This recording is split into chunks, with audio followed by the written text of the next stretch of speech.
Hello, hello, and welcome back to yet another episode of Dark ShadBros. First of all, I want to thank all of our loyal fans that we have and audience members for coming back. I want to say week after week, but we haven't been doing week after week. Every time we say we're going to do week after week, there's always another sojourn. So we're going to try to get better about that because we miss when we don't get to chat with each other We are going to get better. about one of our favorite subjects in the whole wide world. So thank you. And for those of you just tuning in, or possibly who have been tuning in and may not have had a chance to do this, please hit like and subscribe. It doesn't cost you anything, and it helps us a lot in terms of building up our fan base there. So if you're on YouTube, like and subscribe, whether you're watching this real time or afterwards in a replay, which this episode will be available as soon as we're done with the live. So like and subscribe. Thank you very much.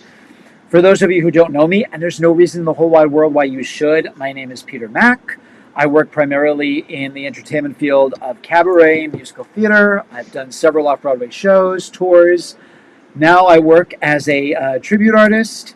And the last 23 years, I've been paying homage to the late, great Judy Garland, the woman who was unhesitatingly billed as the world's greatest entertainer, and a bunch of other Golden Age divas as well as myself. I can sing in pants as well as in a dress, all live, no lip sync. And I became a fan of Dark Shadows. Let's see, I saw it first at age 4 during the NBC reruns in 1982. And if you do the math, you're dead meat.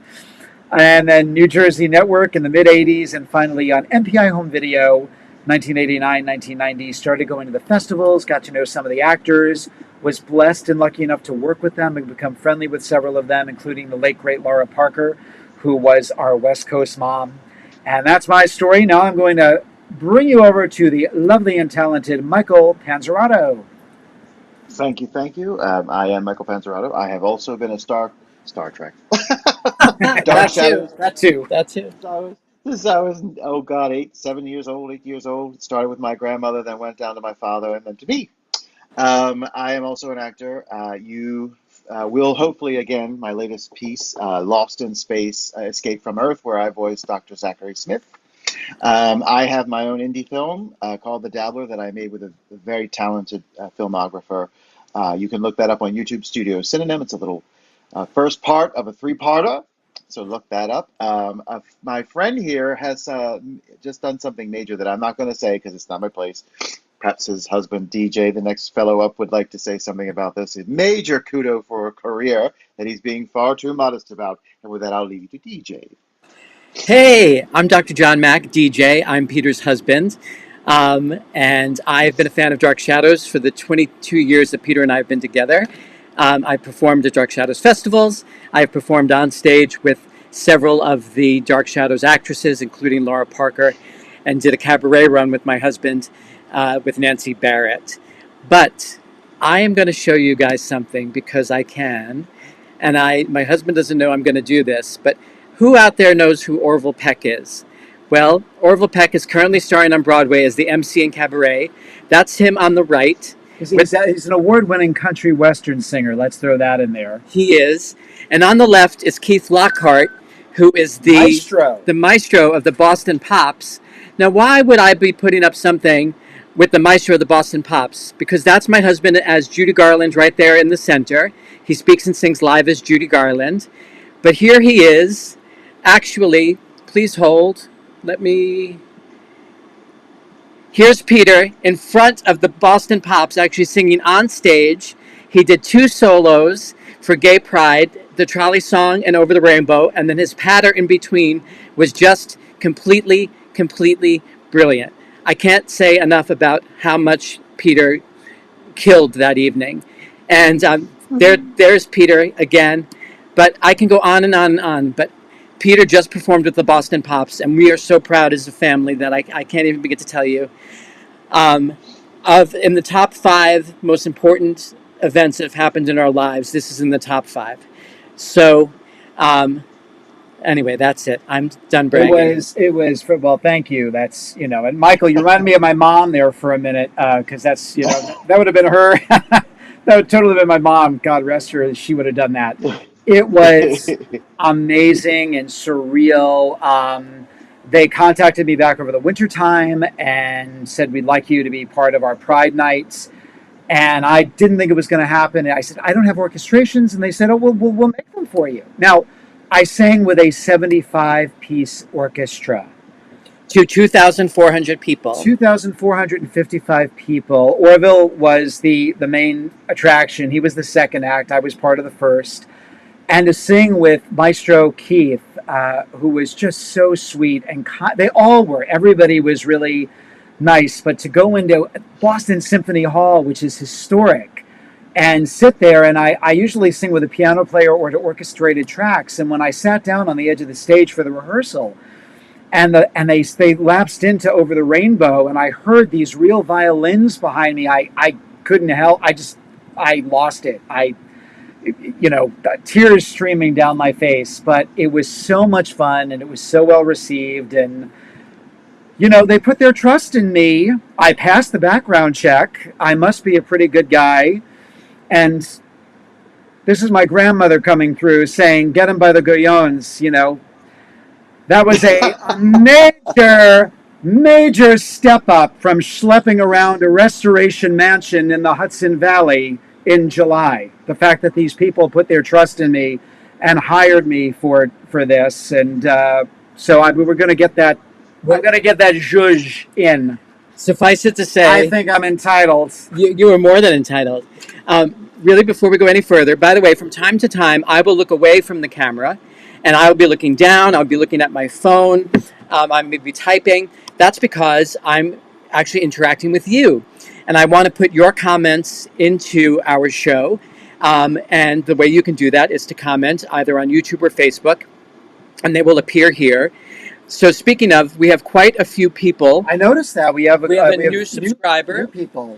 Perry Phillips, new subscriber here. You're all doing such a great job. I love the Rider-Waite tarot card thing you have. Stay spooky, stay awesome, and stay in the shadows. So thank you. Perry. Thank you. I love that too. When I saw those online, I was like, oh my God, gotta get them. The Countess would have totally had those in her bedroom. Absolutely. We have another new subscriber, Claude DeBoard from Akron, Ohio. Hello, Claude. Hello, Claude. We love Akron. We do love Akron. Hello,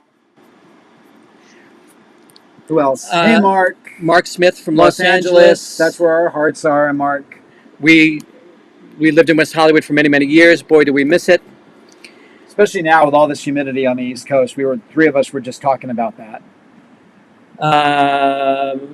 Long live Dark Shadows. Is there going to be a convention for the 60th anniversary? It's a good question. I don't think any of us can answer that. I'm sure they're going to do something, and the only thing that bothers me is they're probably going to do it on the West Coast because so many of the actors live out there. It would be nice, like in the old days, there used to be a New York festival and an LA festival. They would do two in a year. Yep. This is everybody's gripe for years. With the exception of the short-lived NBC series, the show was filmed in New York. The two movies were filmed in New York. So it was always odd that for a while they were putting a lot of the focus on California, considering that the show had very little ties to except that a lot of the actors had gone out there. So I do hope for the Big 6-0 they will do something. It certainly deserves it, I think, on both coasts. So I won't name the actor who said this, but they did say it at Terrytown about 2 or 3 years ago, and they mentioned the problem is that time is taking its toll. The actors are getting older. We lost our dear Laura Lamar a few years ago. It's 2 years now she's gone. 2 years. Some are infirm and have certain ailments that will not allow them to travel. So you're up against that as well. And we'll circle right back. We'll see. Yeah, I think it certainly deserves it. Hello from DC, Marianne Abel. Thank you. Great show. Enjoy the show. She enjoys our show. Let's see who else we have here. Please. Hold on 1 second. There's so many comments. Yes, congratulations to Catherine Lee Scott, who just married her boyfriend, Patrick. They were married last month, I believe. But people can't see that. Who would win, Barnabas Collins versus Dracula? This is a new fan, a Dari Pennant. Which Dracula? Great answer. That's the perfect answer. Hello from Georgia, Barbara McCants, a new subscriber. Hello. Let me just respond to that. Someone did write a one act about Barnabas and Dracula going at it. They wrote a little, because we used to do shows they started out as skits, and by the time I started writing the show like a sitcom. Not the Johnny Depp movie, that's satire. That's not what I was doing. I was looking at it almost like the Munsters to a degree. I was and making Dark Shadows as it was a 30-minute sitcom.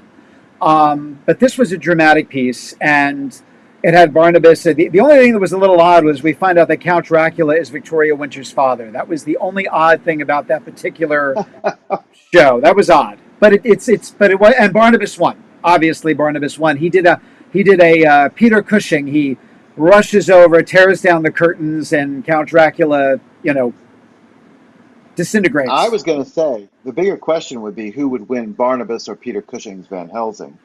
And I don't think they would fight. I think Peter Cushing would try to help him out. I really do. Mark Smith, I just read your question. Was the event recorded at the Boston Pops? It was not. There are some fan clips that people have put on Instagram. You weren't supposed to have a video in the room, but there are some that have popped up. And there were sticklers. They are sticklers at Boston Symphony Hall, because when I was done, I wanted to watch Orville, who's a sweetheart.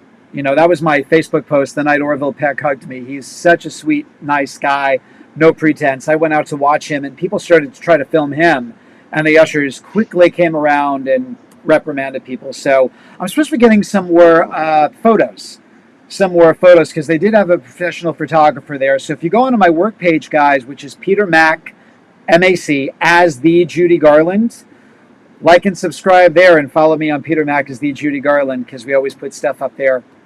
So thank you for asking, though. Christine Jeffrey, a new person in our rooms, but she's seen all of our shows. So thank you, Christine. Hey, Christine. We also have, hey, Cloud Lily. You guys are awesome. We think you're awesome too. Yes, Thank you. And then we have a couple of questions here. So the first question is from Claude DeBoard. And Claude's question is, and we've gotten this one before, any updates from Mark Perry and A New Dark Shadows? He's been shopping this for several years now. I just watched Mark. I didn't get to see the whole thing. He did a Titanic, 1953 Titanic, the one with Barbara Stanwyck. He was on somebody's show talking about that film. And we keep hearing that it's still in the works, that they're interested. I'll tell you my fear. When this first hit, I thought it's great. Laura was still alive. And because my thing, and I know he has said he wanted or wants people that were in the original show, because it is a follow-up, all these years later. And so he wanted to utilize the actors. I think as time goes by, for the same reason we spoke about with the conventions or festivals, people are getting older. We're losing people.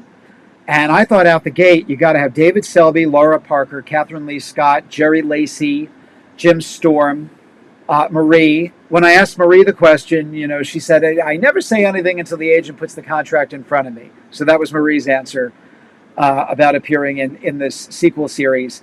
And I also worry that not having DS stars of the original attached to it, that it might be trickier. I love his ideas. But I just think the further it goes, and we'll get on to this subject in another episode, is the idea of a reboot itself. Not a continuum, as he has planned, but actually bringing the show back and pumping new blood into it. So I think that might have to be the way they go if we go any further with Mark B. Perry's series not getting picked up. But we want his series picked up. Make no mistake. I think I speak for all three of us on that. He does. And Peter mentioned this in passing because we had a comment, but congratulations to Catherine Lee Scott's new marriage. Absolutely. Catherine just got remarried, and he's an author. He's a very, very kind man. Photographer. He's a very good photographer. Isn't Patrick a... No, he does take good pictures. Yeah. But he's an author. Yeah. And he's just has a new best-selling book, a mystery. Right. So, yes. And then Bob Pierce just joined. Hey, sorry that he was late. But we are so glad that you are here. Thank you, thank you, thank you. Doctor Who Knew, this is a new subscriber. Laura, I adored her. She was so beautiful, inside and out. Inside and out. We spent a lot of time with her at her home, many, many nights into the morning till the sun came up. And not at all a wicked witch. No, although not that she, when she wanted to, she would tell you, I can summon Angelique's ire when I need to. Yes. We saw it a few times. It wasn't directed at us, but we saw we saw Angelique come to life quite a few times. Not, I shouldn't say quite a few, but on several occasions. We never had an argument with her. In fact, Peter wrote a off-Broadway play called Mrs. Scrooge for Laura specifically, which we do have on video. We're trying to locate it. It's in a vault here. We do have that on video. So put in the comments if you guys would like to buy for charity a copy of Laura as Mrs. Scrooge, and we're going to donate to the Boston University Alzheimer's Disease Center. That's our charity of choice. We've been raising for a long time now for them. Yeah. So let us know in the chat if that's something you guys would like to see. It's a 2-hour off-Broadway play. And the sad part is that when we someone just shared my Mac and Chat interview with Laura from during the quarantine, and during that chat, Mrs. Scrooge came up, and someone said, "What about doing an audio version of it?" And afterwards, she and John spoke, and she agreed to do an audio version of it, and we never got to it. And I will always regret that we didn't get her into a studio to at least do a pristine audio version. Whoops, there goes one of our kitties. But maybe we'll pull the audio from the video and do that as well. That's not a bad idea. And someone mentioned, I don't know if it was Bob who mentioned an AI sequel. I had brought this up a few months ago actually, Bob, where I said, I think if they can perfect it, because Michael, you were listening to something they did with Vincent Price. Mm-hmm. And you said they almost got it, but some of the words were not quite, and the intonation. So they haven't, but I said if they could get the permission from the Bennett estate, the Farid estate, those who are living as well as those who are gone, they are dated to have those voices do a continuum. Oh my God, from 1971 on, that'd be great. But give me your thoughts on that again, Michael. Well, it was pretty cool. There were points where, with AI, like one of the name Jonathan came up, and it was Jonathan, and then oh geez, there's a cadence to this when somebody speaks, particularly stars, they have a cadence to their voice a lot of times, and you'll have it for a long string, and then all of a sudden something will happen, it'll derail, and then you'll hear, that he wouldn't, that's not him, he wouldn't say it that way, or whatever. But it's good. It just has needs a little bit further to go. So, but I think they could do it. I mean, and God knows the people in Dark Shadows had distinct voices. Joan Bennett. I don't want them to lose her RP. I want them to keep that, And you all answer me. Exactly. I don't want her to lose that. That's I want them to keep that. I was watching that last night. Actually, I was watching. Alex Stevens falling down the staircase, and then she falls right at the foot of the staircase, and then notice how conveniently her body is all the way over near the clock. She fell and shot across the floor. We have gotten this question a lot, so Doctor Who Knew. I don't comment much, but I've been watching you guys as part of the replay crew. Didn't Laura leave her Nod's red dress painting to you guys? And I would definitely pay to hear Mrs. Scrooge Laura. She actually had the original painting taken to a person who actually produced I'm going to pronounce it wrong. Gicle. So it's the original painting. A glissé, is that how you say it? A glissé. And it was actually transferred onto canvas for us. So we have a copy from the original. And on the back, there's a big Love Laura that she wrote. It was her housewarming gift to us when we moved to Las Vegas. It was funny because the first time we stayed at Lamar's house, and she wound up moving across the road, but her original home, she loves it. It was Adobe style. It was so warm and so welcoming. But I remember going into the house and going near the staircase, and I was like, my jaw hit because there was the portrait from Night of Dark Shadows. And I just stood there. And then at one point, John caught me in the middle of the night. I went downstairs, and there I'm on the staircase, and I'm looking at the I'm looking at the portrait like Quentin in the movie. So she asked John. She said, "I want to get you guys a gift." And well, John's like, your portrait. She said, "Well, that's for my kids, John. That's, that goes to them. But I'll have it copied for you." So she's surprised. John was in on the surprise, but she did that for me because I was just, there I was standing in the middle of the night, staring at Angelique's portrait. It was wild. It was wild. If you tell me that you weren't looking at that portrait going, I am looking into the eyes of Angelique, it is then the true Angelique that I must see. That would be me. Saying it out loud, too.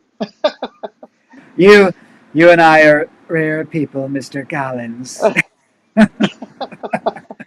All right. We have had so many comments. And by the way, overwhelmingly, people want a copy of Mrs. Scrooge. So we'll work on that. We just have to find it. It's in a box. We do have a copy of it. It's one camera, proscenium style. Yep. Because it was done from the sound booth.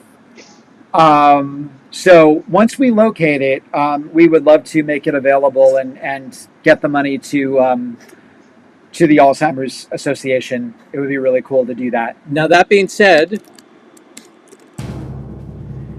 we actually there's a theme for our episode today. Yes, I know. We always do a little roundy round of everything that's been going on. And it's been busy. I mean, we just had the 59th anniversary of Dark Shadows. We did. That just passed.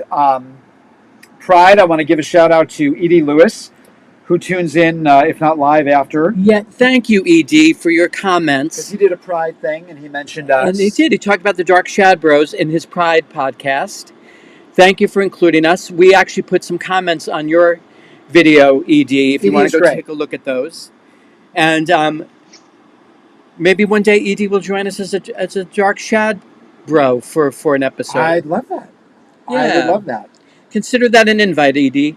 And I'm going to send my love to the girls at Between the Shadows. Between the Shadows. I know Kara has posted she was just diagnosed with stage 4 colon cancer, and has been having a tough time of it. And their love for Dark Shadows is like ours, I think, unparalleled. So, Kara, you're in our hearts and thoughts and prayers. And so sorry that you're going through.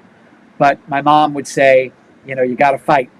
She knew firsthand, you got to fight. So those are two podcasts. It's ED Lewis Reviews, and then Between the Shadows. Between the Shadows. And again, our hearts are with you as you navigate your becoming healthy again.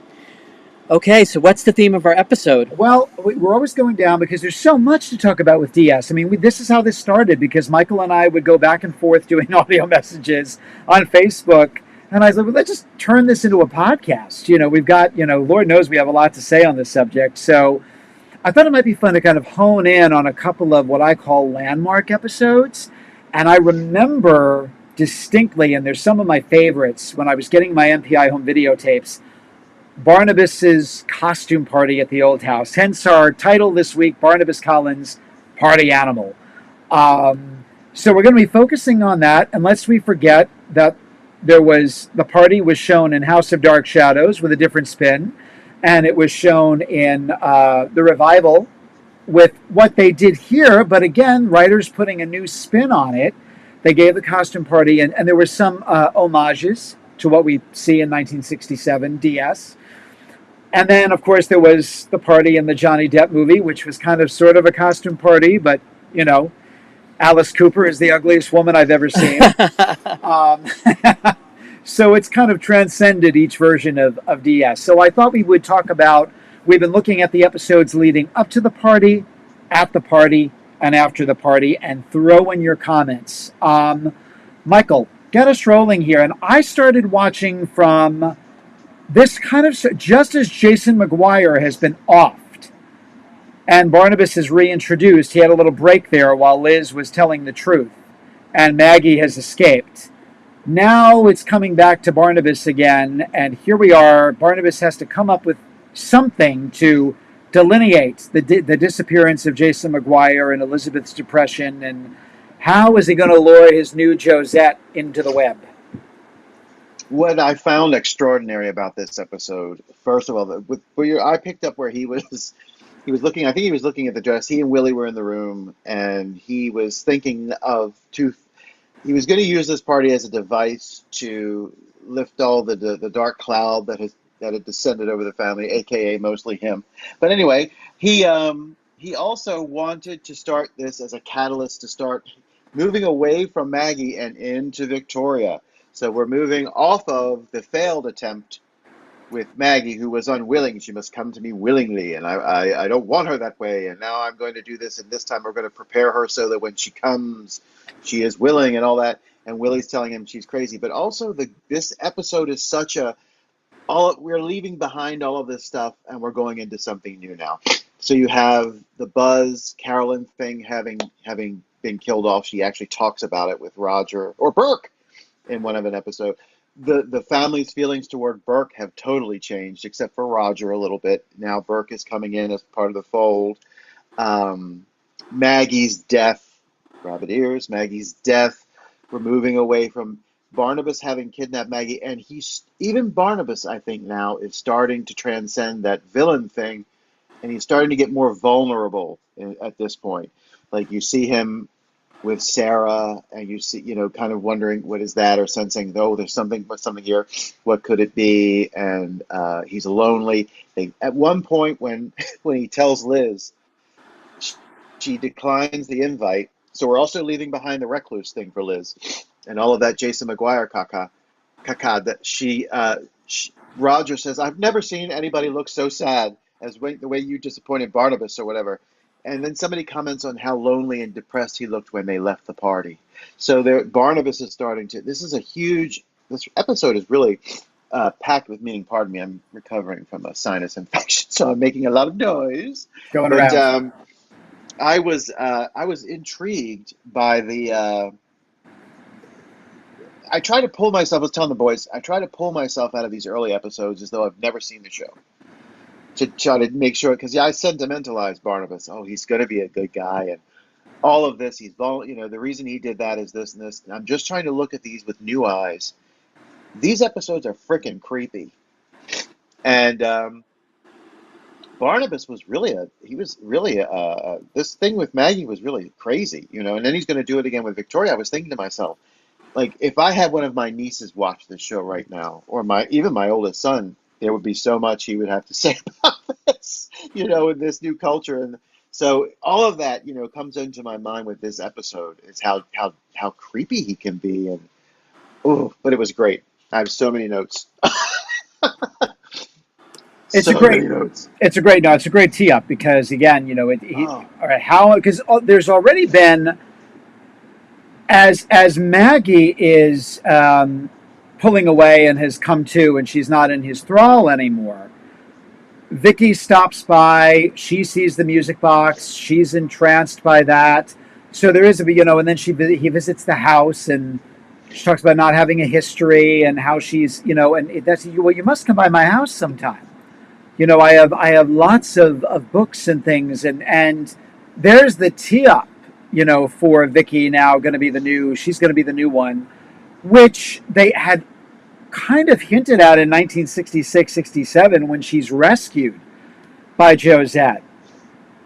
She when she sees her in the secret room where she's being held captive by Matthew, and then she gets back to Collinwood, and she says to Elizabeth, I almost felt as though I was talking to myself, and look at the portrait of Josette. Don't you think I resemble her? And Elizabeth said, well, I don't think you look anything like Josette, Vicky.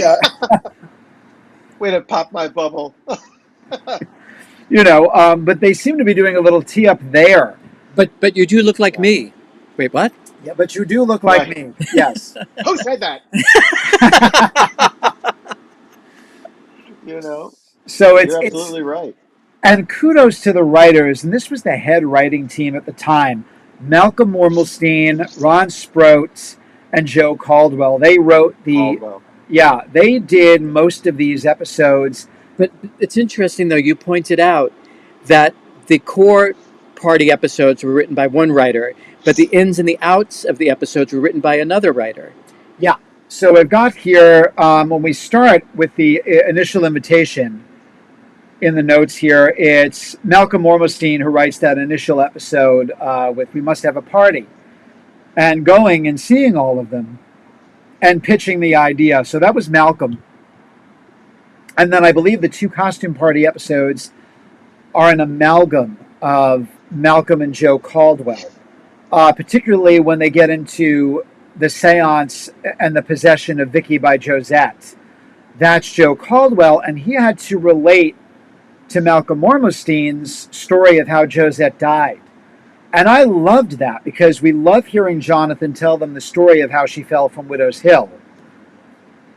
And then seeing Vicky acting it out, and Joe had to go back to that, and obviously it wasn't, I think it was about, that's episode 235, I think, when he tells them about Josette's death, and now we're in episode 281. Michael wanted to say something, Michael? Go ahead, please. I had a question about when she's taken over by Josette. She's talking about what's going on and all of this, and she says, I can hear the roaring. I can hear the roaring. It's getting louder. And I said to myself, is it the roar of the sea, or Yes. is Barnabas behind her as like a wolf or something? Like you have all these thoughts. I took it as a sign to the sea, but that was me. What did you take it as? I always thought it was as the bottom of Widow's Hill, The that she sea. could hear the waves. But it was cool because I thought to myself, it's working. I'm taking myself out of having this be something I've seen so much that it's writ, to coming up with questions like, oh, well, what did she mean by that? You know what I mean? So it's really cool. I have to throw this in here that when I got these tapes, it was summer of 1990, and I remember going to Tower Records to pick them up because they called my mom to let her know they were there. Got back home, and it being summertime, all of a sudden there was a summer storm. So I'm watching these episodes. Oh, wow. And this is all and when the doors to the old house blew open, I literally jumped in my bed. Wow. Totally jumped in my bed, pulled down the shade, and I shut the tape off for a couple of minutes till I could collect myself. At my 12-year-old, I was scared down my leg. I got totally caught up, sucked into it. Totally. A very creepy episode. Yeah. In its own way, it's uber creepy. Really quickly, one hello we want to say is to Deborah Collins. Hi, Deborah. Hey, Deborah. Haven't seen you since Lyndhurst. Hope you have been well. And then we have a question. What's the backstory, if any, to the Josette painting? Well, in 1795, it's delivered to the house. It's a belated wedding present to Barnabas and Josette, and actually comes to Collinwood, and Naomi delivers it, and that's right before the curse. And we have that wonderful scene where I'd love to know what happened to that portrait where they have the one in the chroma key camera, and all of a sudden Angelique distorts it, and she's all skeletal and sunken eyes, and the dress is all torn. Fish. Yeah, totally. I love that. That's a great scene.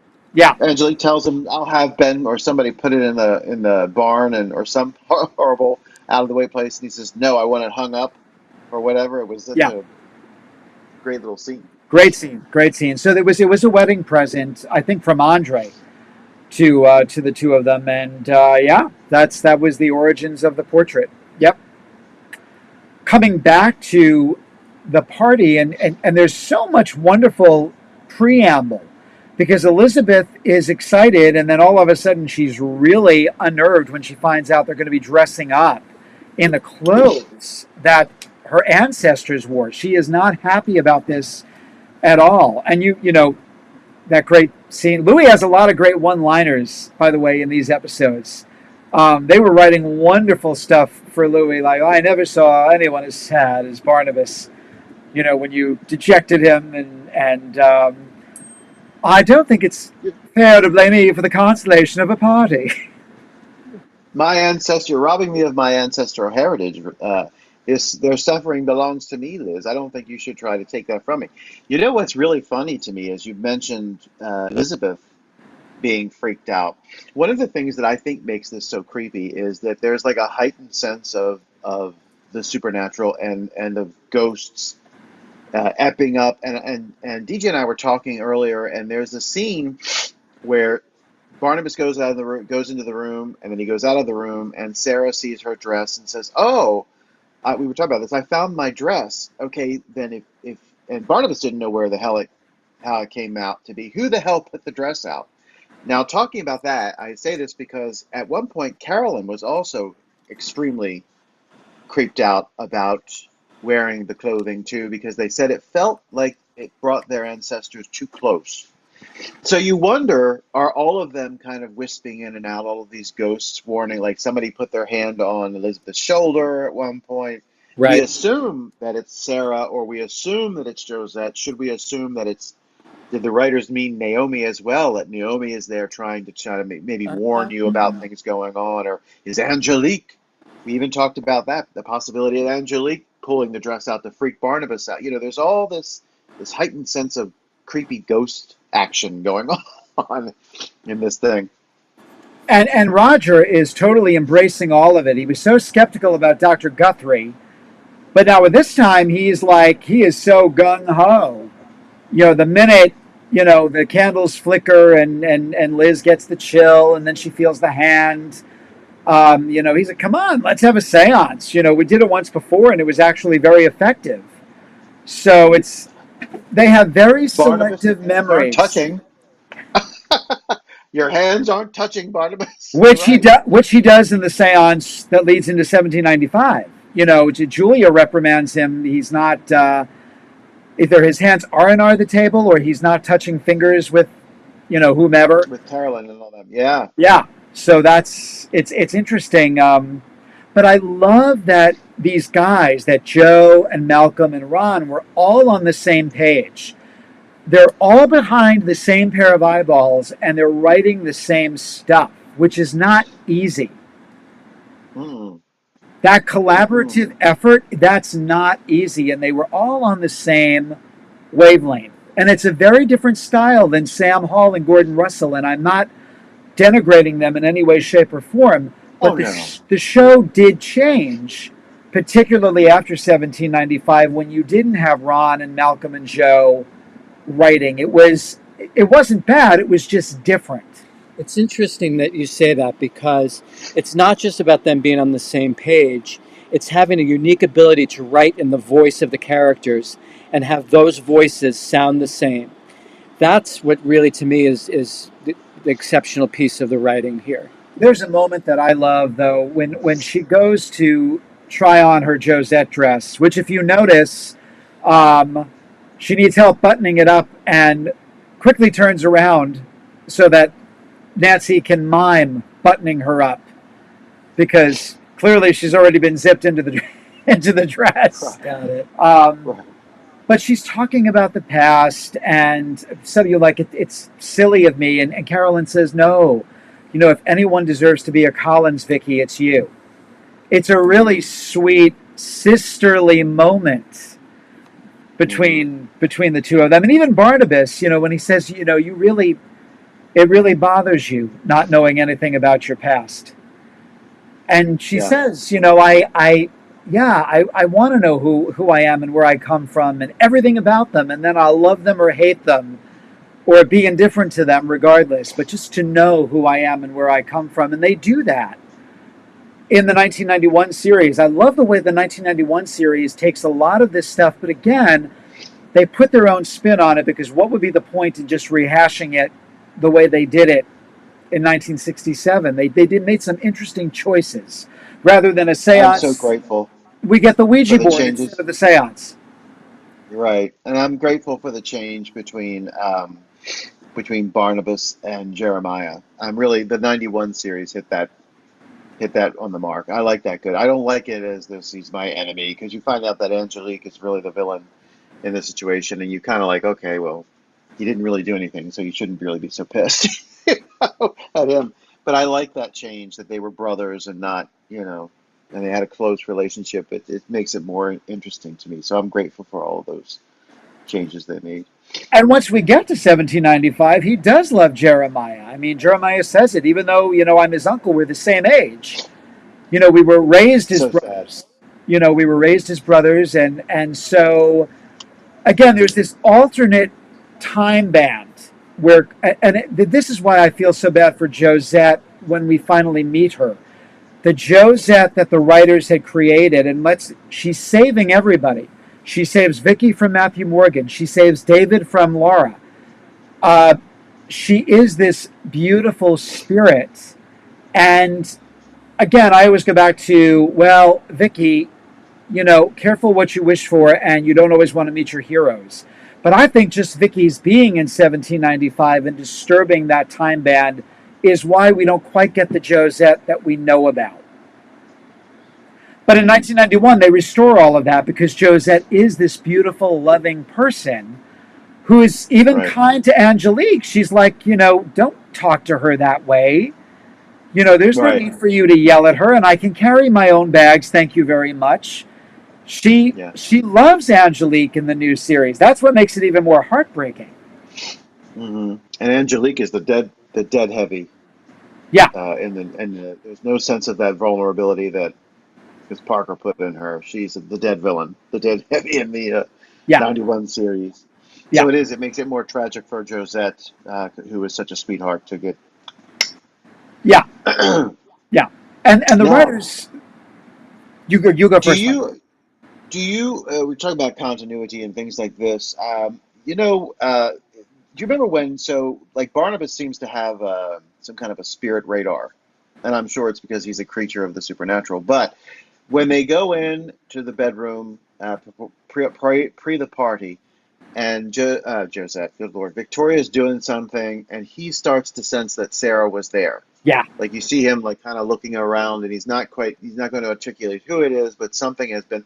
It was reminiscent of when he and Willie were looking for Maggie, when Quentin was doing all that, and he's trying to get Willie to. Willie's getting on his nerves, and he says to Willie, I sense no spirits here. I sense no spirit. Right. You think, okay, so he does have some kind of a built-in radar. At one point I thought he was just trying to shut Willie up, but now I'm trying to think, or not trying to think. I assume he has some sort of radar, being a creature of the supernatural. Yeah. That's a great. Yeah, I love that too. I love the fact that he's he's going to try to woo Vicky, and yet he knows someone has been in here. Someone, we missed them by a hair, but someone has been in here, and he's very unnerved. And that's where again you see that vulnerability in him. I smell children. Right? Exactly. Yeah, hocus pocus. I smell children. He even in the during the seance, he is on high alert in those deep set eyes of his. But what I thought was also interesting was his rescue, so to speak, of Vicky wasn't from a place of didn't seem to me to be a, oh shit, she's going to tell my secret, as much as I don't want her to go through this again. I don't want to hear this again. It was the only way I could save her. Right. So I thought that was a smart thing to put in there, because he seems less of a villain again and more of a person in a situation. Have you noticed that he slips up quite a few times from the invitation all the way through? He starts like giving too much information away. I mean, they're in the same shape as when the day they were first worn, and Vicky's like, well, how would you know that? Right. You look like my great grandma, or you. I love that you always did when he talks about loving claret cup. You always did, all those things. Yeah, like the look was screwing him up. He was getting so caught up, which for him it must have been like, again, it's like watching a home movie but real time. Here they all are again. Well, he said that too, right? I'm looking forward to it. It'll be like, which if you could put yourself in his place, how sad that would be. It's like when you drive by the house that you grew up in as an adult, and you want so badly to knock on the door, but because you in your head somebody's going to answer it, like your mom or your dad who's no longer there, but they it's somebody different. You know, Yeah. Yeah. it's very sad for Barnabas. You start to really go like this with him There's a in these scene. episodes. There's a scene when David first meets Sarah, and he invites her over to dinner, and then she disappears, and they're saying it must be an imaginary friend, and um, they're going to go look at the house. I believe it's when they're going to go look at Seaview, and so maybe it's just before the color episodes or just before that. And he says, "Is there something wrong with cousin David?" And, "Oh no, a little friend," and she ran away. And she says, I guess when you get to be our age, you become out of tune with the way children think. It seems like such a long time since we were David's age. And they cut to Barnabas, and he says, yes, it seems like a very, very long time ago. And that just, again, how can you not feel sorry for him? Everything he knows is Even gone. doesn't David say something at one point of he doesn't look when he first meets him, he didn't look something about he didn't look this, he looked sad or lonely. David, I think, even remarks he doesn't look this way. He just looks.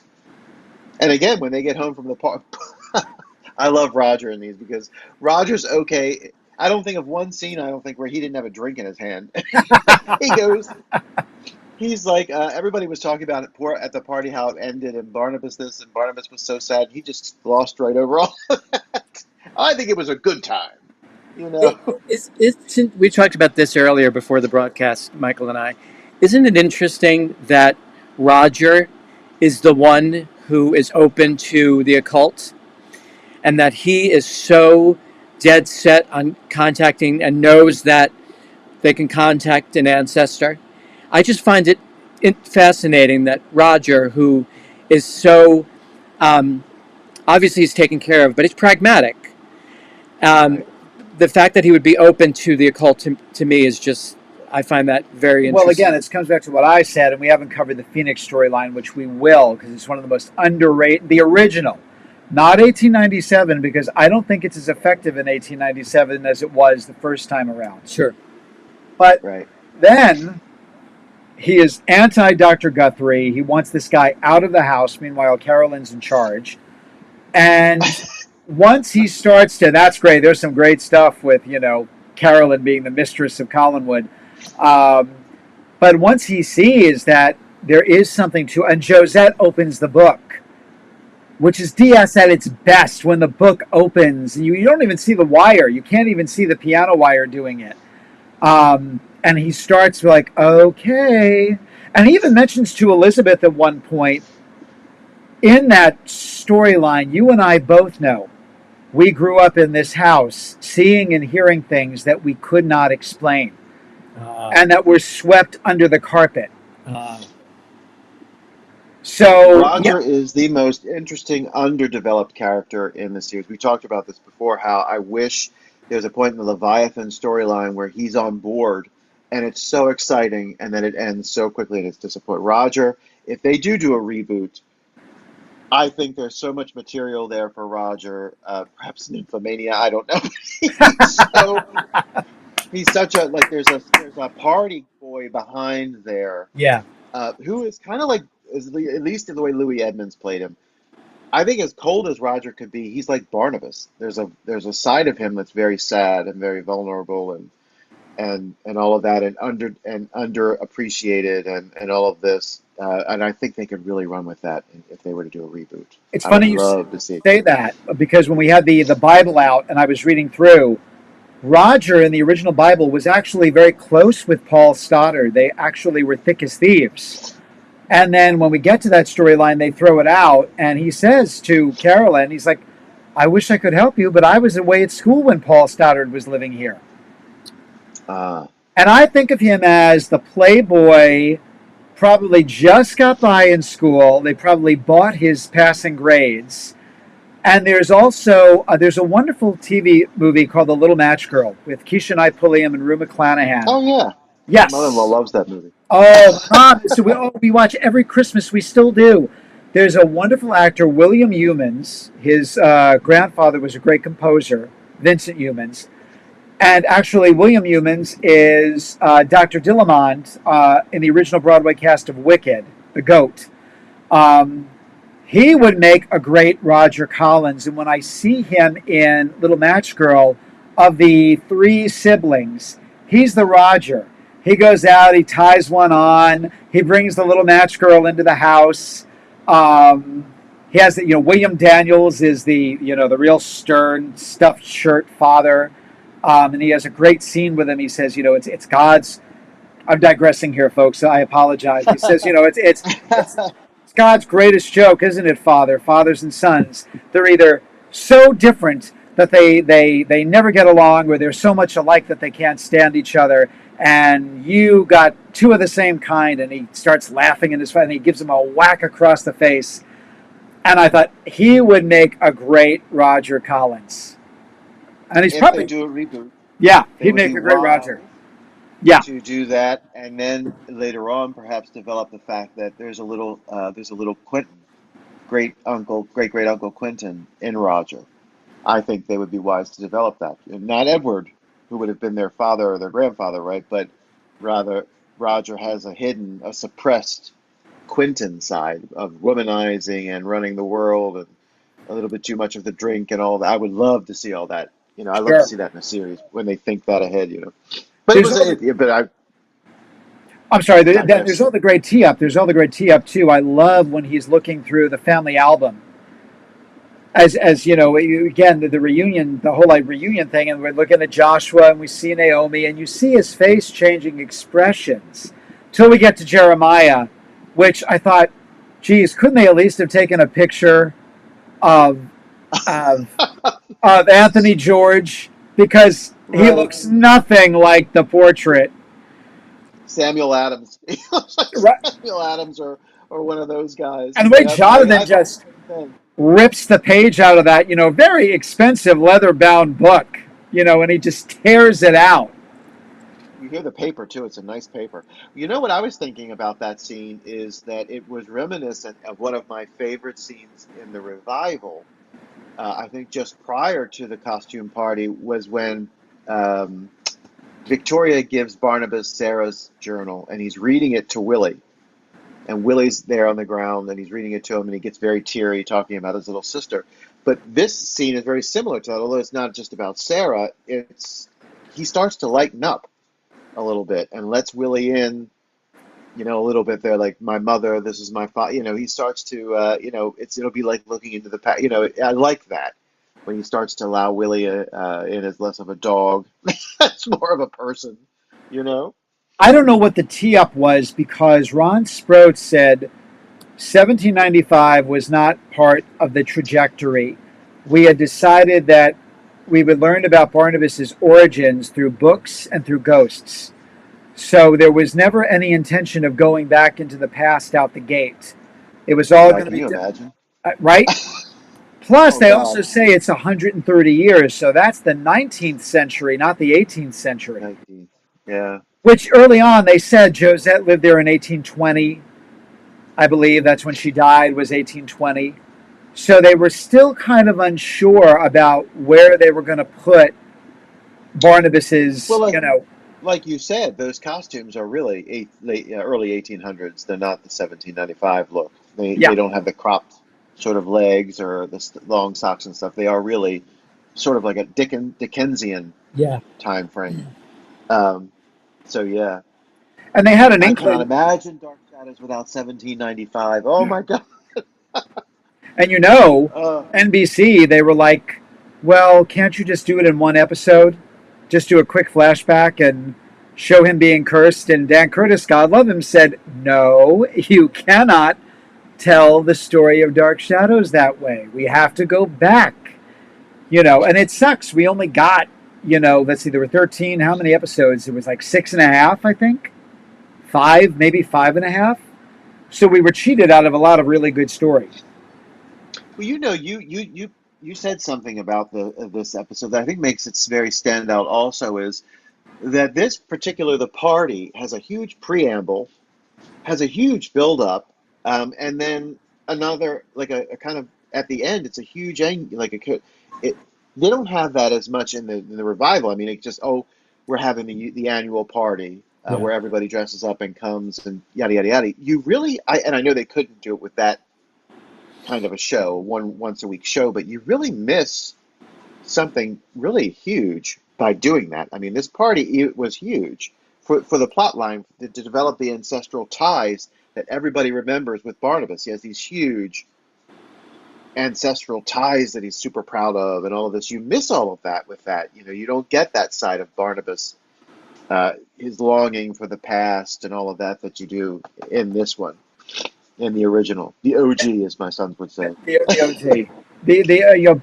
Ben plays it beautifully, especially when he's out on the terrace, and there's Elizabeth, and and he says flat out, you remind me of my mother. My mother, yeah, that's sweet. And it's And she such, said, "Oh, come in, you come, Barnabas, it's cold out here, and he's like, you remind me of my mother telling me to come in from out of the cold. It's such a sweet scene, and that's where that show doesn't get enough credit. oh no, no, no." And I have to say, Ben Cross, I have no. I think he did a beautiful job, as all of them did in their characters. But I love Ben Cross. It was. I really think that in the audio dramas, the actor that they hired to do the new Barnabas was trying. They were trying to kind of manufacture a Ben Cross feel, because he did a beautiful, like the reading of the diary. I mean, he was tearing up, and and all of that. So, yeah, I agree with you. That is backward, turn backward, oh time in your flight, make me a Make me a child of child that just gentleman. once more tonight, I think every fan knows that poem from from Dark that Shadows. episode. Yep, And Sarah's there. She's just nobody sees her. She's on the steps. You know. adorable. She's watching, and it's like she's kind of gone back in time herself.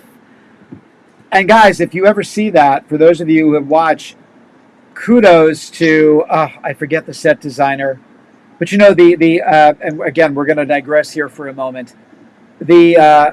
The old house in the NBC series is in fact Greystone Mansion and the main areas of that house.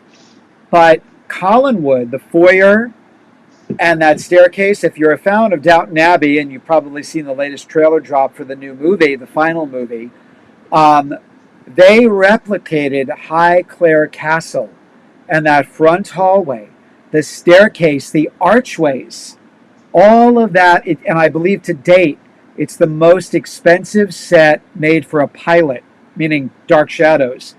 But Right. for some reason, Dan Curtis loved Highclere Castle, and that's what they used as the prototype for the foyer of Collinwood. And it's just incredible. Anytime they pan up in Downton, we were watching recently, and I'm like, on DS, and you don't see them that often, but you see Sarah up there. They pan up, and there she is, and there's all these blue lights shining through behind her to make her look ethereal, and it's great. It's really great. And that was kind of their homage to Sarah at the top of the staircase. Got it. Now, what did you think about House of Dark Shadows, the costume party in that? It's funny. I was thinking about this just before we got on, and I said, I wonder. Mrs. Pettibone says, oh, only a party at Collinwood could have gotten me out of my house. All those dreadful Exactly what I was attacks. thinking. Right, right. Was it for Barnabas? I always wondered, was it to introduce Barnabas to the community? And was it Maggie's going away? They say this is her last night at Collinwood, so I wondered if it wasn't a duo. Joint Yeah, welcome and a send off. yeah. And it was cool because Dr. Hoffman was there. Well, she was present in the revival, but she was there. I think that's one of the most. We of course we replaced Burke with Jeff Clark, which to me is a loss. I found Burke Devlin way more interesting than Jeff Clark. I just did. Um, Oh, totally. I don't look like anybody. Like, I do not know who he is. You didn't get all of that stuff, but the aggression that Barnabas has going after Maggie in the movie, in the party, is ballsy. I know he's a vampire. So if I have the strength of 12 men, I might be a little ballsy too. But like he says, things will be different. I'll make them different. I promise, or whatever. He does that head turn. You got to do the yes. You have to do. I'll make them Never, different. never without you, Yeah, Julie. right. he does that in the scene, and she's going for him. I think she finds it kind of hot. And then Jeff comes in and C blocks him like Sarah C blocked Maggie, him through the whole. Maggie's finding Right, out. Maggie's finding out she likes dilfs. right. I it's a great, like, I love that scene for Barnabas, but I think the jewel of the three, even the movie, God bless the movie and all who made it, the jewel is the original. I don't think any of them have the charm. I don't think they have the same scary feeling as there's so much going on in the original with like I said, the feel of the ghost. You're in an old drafty house. You've got the wail of the sea, the seance, and it's just there's so and you know what I feel personally. The houses in the original series are not so large that they almost feel too castle-like and too far away. I think the houses in the original series are big, but small enough that most of us can relate to a Uh, mansion that big. Listen, we live in Salem. You go into these houses in Salem or anywhere around here, Small and they drawing may rooms. look, the drawing rooms are the same as they would be in the old house. Yeah. It's Ask anybody who lives on the coast in one of the original colony states. If you can't relate to Dark Shadows, baby, you've lost your mind. There's an old house and a great mansion in every colonial state.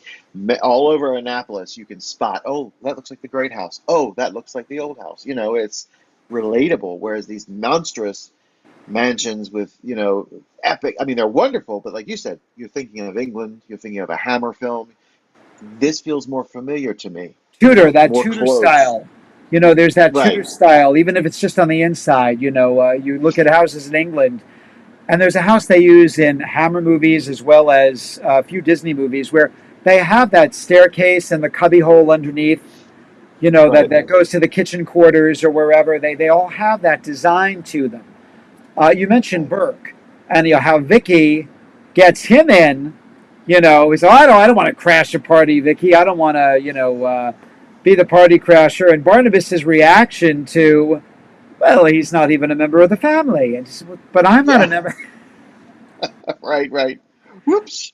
and Yeah. gets up and he's like, I don't know what to say really. He's.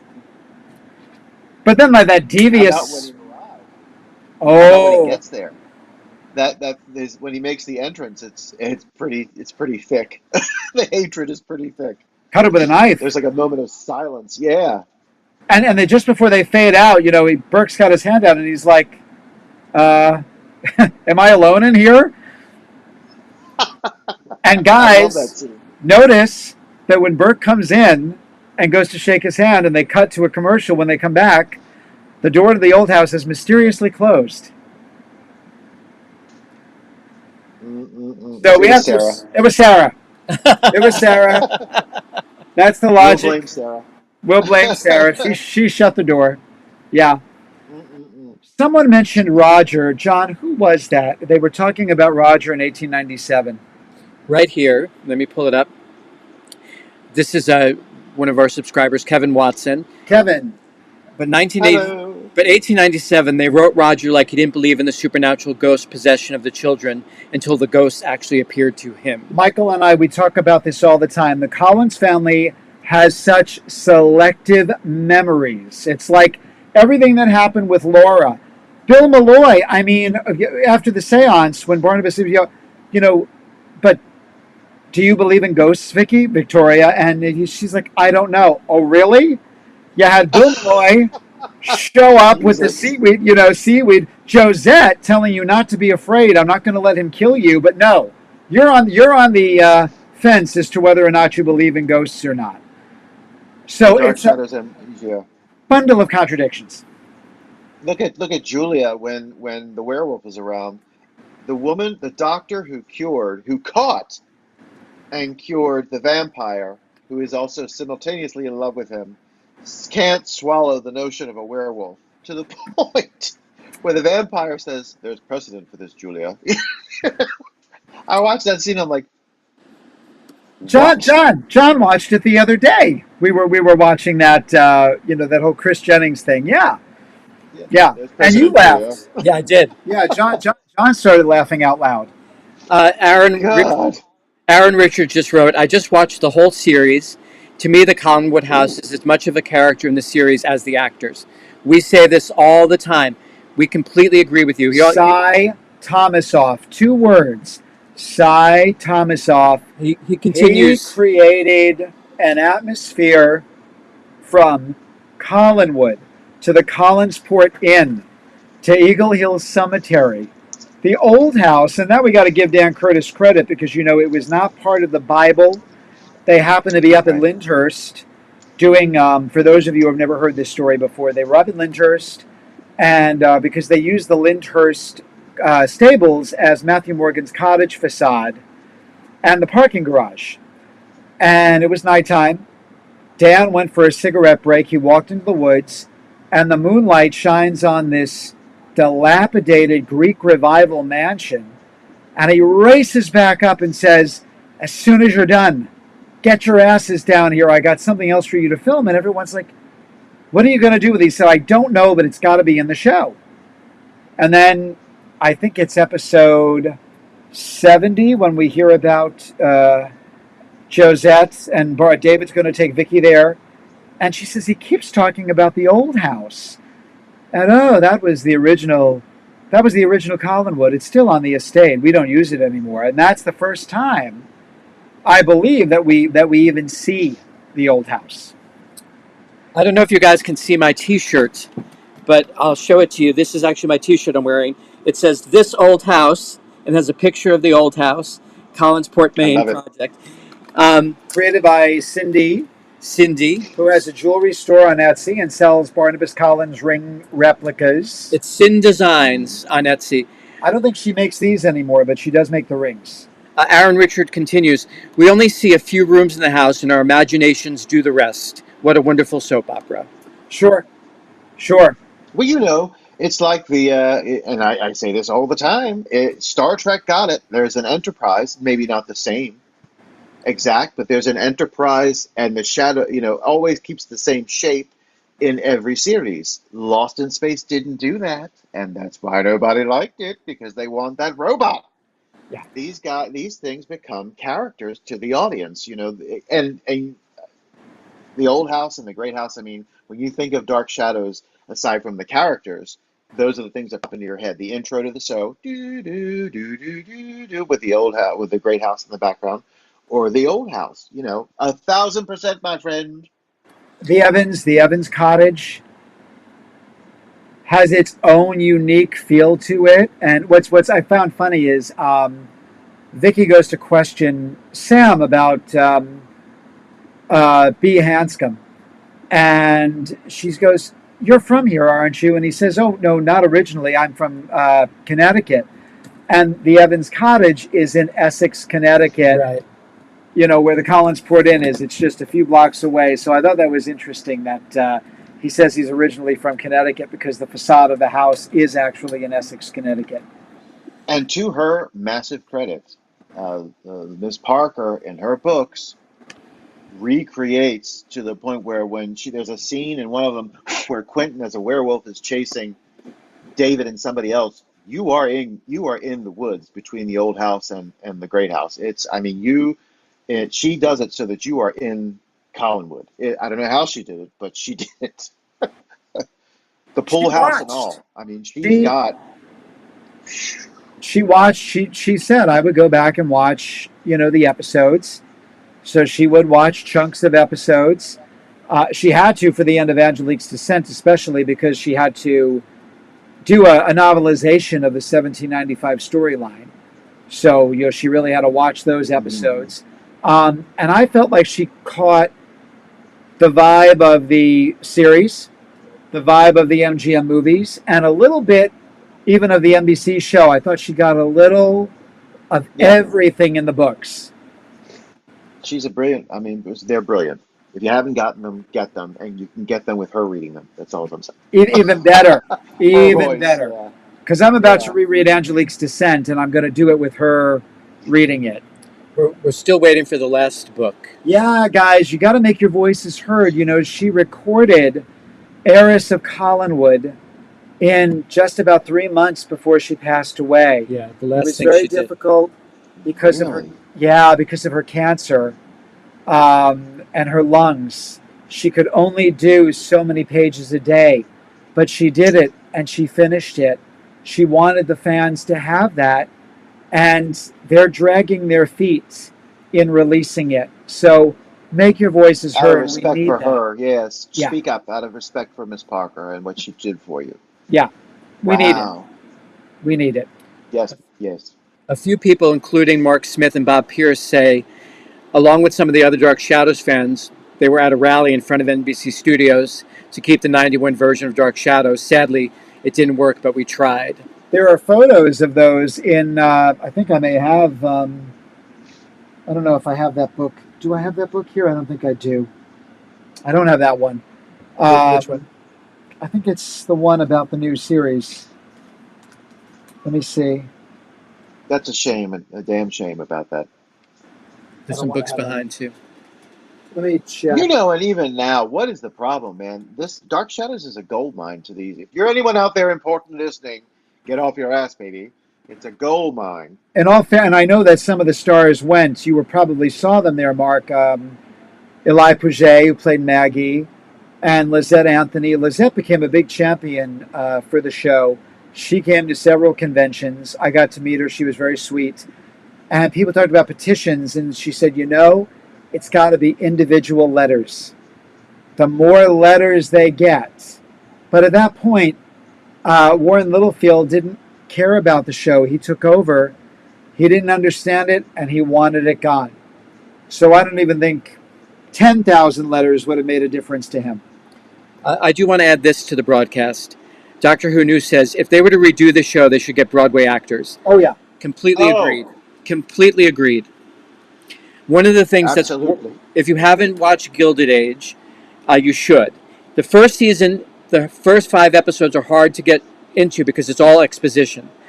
But I promise you, the show gets so much better. First of all, it's one of the scenes is filmed at Lyndhurst. Well, they use Lyndhurst for every season. Yeah. It's in there, yeah. So that's really cool. But the original show had Broadway actors. Really, Joan Bennett is the exception. Well, no, she did stage. She did some stage. Oh yeah. No, they all did stage. So I think you have to be a theater actor to get the arc of these characters. I 100%. really do. That's why we're not talking about it today. But I have my choice for Barnabas Collins, and he just. We're going to do that episode. We promise. We're gonna do that When we talk episode. about. I have my choice because he just got rave reviews for doing You a have to really hold it. great Shakespeare. I'm not going to say who it is, but it's funny when I watched Jonathan at the party and up in Josette's room, and I saw the profile, and I was like, it's got to be him. It's got to be him. It's got to be him, and he's a little bit, well, a lot bit. God rest you, Mr. Frid. He's a lot bit sexier than Jonathan, but he's got the chops. It's me. He's got. He's You found not me out. being sweet. It's me. It's you. You would be great as Roger. You found me out, Michael. I want you to be Roger. I think Roger was Clifton Webb in Razor's Edge. If you ever watch Razor's Edge, Roger and Clifton Webb are identical. We have a new subscriber. Her screen name is Jill Cat Lady Jones, but her real name is Angelique, and her mother named her Angelique because she loved the show and she loves our show. So thank you. Thank you, Jill Angelique. And apparently there were quite a few Angeliques, Quintins, Victorias, and Josettes that came out of that time frame. A lot of people were actually named. Or, as they got older, there was one fan, she was in the costume contest all the time, legally had her name changed to Josette. She did. I did try to name one of my sons Barnabas, but it didn't go over. It didn't I wanted fly. a Zachary and I wanted a Barnabas, but that didn't happen, baby. Barnabas. Do you know what's funny, too, that you mentioned that? When he goes, is it before the party? And Willie, I don't know what John Carlin was thinking. Maybe he was trying to have some fun, but if you notice, he's behind the door, knocking on the door, and he's going, Barnabas? Oh, Barnabas. And I'm like, that's not the Willie voice at all. So I wonder if he was trying to crack Fred That's up, or if he He was, got hysterical. bored. yeah, he's going Barnabas, Barnabas. I'm like, that's not his accent. Barnabas. I love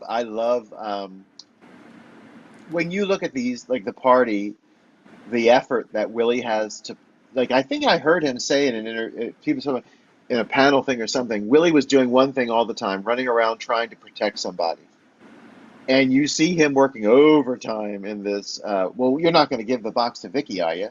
You know that whole. They're not going to go for it, Barnabas. They're not going to go for it. You know, it's he's working his little tush off in these They're gonna party laugh. They're gonna episodes. laugh at you, and you're gonna get mad. Yeah, they were excited, Willie, because I know my family. You know, he's with the cravat on. But They've yeah, always poor been Willie. open to anything with imagination. Yeah. Uh. Yeah. We forgot to say hello to Mama Michael, who's watching us. Hey, Hey. Mama Hey, Sid. Michael. Hi, Ma. There's an interesting sub comment going on Sure. between a couple of the guys Let's hear it. saying that in 91, if the show had been on ABC, they think it would have had more of a chance. Probably. Probably. Oh, Probably because guys, it was Warren Little? Brandon Tartikoff wanted the show, although he gave Curtis a very hard time once he got it. Because at one point it was only going to be 5 hours, and he's like, "You're kidding me! I cannot tell this story in 5 hours." So yeah. he had to beg to get the 13 episodes, and got them. But NBC gave him, and then once Warren Littlefield came into the mix, he did that to several shows. He did it to Mama's Family, and that was before he had any real clout. And then he also did it to Alf. The people who run networks, Jonathan said it all the time. People who run networks are very strange. They seem to know nothing about television. Lucille So, Ball. Lucille Ball, her writers came to her and she said, "Who made this decision?" And she's like, "The suits." She said she had the best retort, which was, "The heads of the network. The heads of the network. Temporary help making permanent decisions." Ah, that's perfect. What a great way to say it. I Temporary mean, help making she permanent gaslighted decisions. two major series. She gaslighted Star Trek and Mission Impossible. Not gaslighted, greenlit. Greenlit. I'm Greenlit. sorry. Greenlit. Lucille Ball was a visionary. She was an exception. Yeah. And yeah, Lucy Arnaz was just saying, because the book has come out about Desi and how important he was. A friend bought it for me. I can't wait to read it. What's the title of the book again? The man who invented television. Yeah. He was a visionary, and they wanted to get rid of Star Trek, and she said no. My kids like it, their friends like it, and my second husband likes it, so we're keeping it. And she did the same thing with Mission Impossible. She said, nope, the fans have Makes you spoken. sad. Makes you sad she's not around to see. And I have to say, they give her, for Star Trek at least, they give her all the. She's always. They have superimposed her face over a Star Trek uniform sitting on a ship several times. So they try to honor, which is just so sad. Like Jonathan Frid, it's so sad. I don't know that he would get it, but I think to myself, I wonder how, like, if he heard all of us speaking, you know, what he would think of as a 9-year-old boy, me wearing suits and such all day long because of him. And you know, he had such a profound, and not necessarily because of the vampire thing, but because of, like Johnny Depp said, he was so graceful, so Yeah. elegant. You really are taken into him, even when he's screwing up. Yeah. You see that he's dropped a line. He uses it It anxiously. You works. know, it's brilliant. Yeah. It works. So Anytime he gets flummoxed, when he first meets Carolyn and Roger, and he, even in the it's on the Ron Barry show, um, and he cites it, but he mishaps the mishap, and it's so nice to meet the current family in England. They no longer exist. Yeah, right. and they no longer exist. And he gets tongue tied, but it works. Well, in this one, when he's talking to Willie, this night Must nothing go wrong, or something like that. And John Carlin gets it, and he keeps going. Nothing must go wrong, but he does it, and Willie gets it. We just keep barreling through. But you Or take it Willie, as he says it. So what do you what do you want me to do? What do you want me to tell him? Tell him anything. Just keep it down. yeah.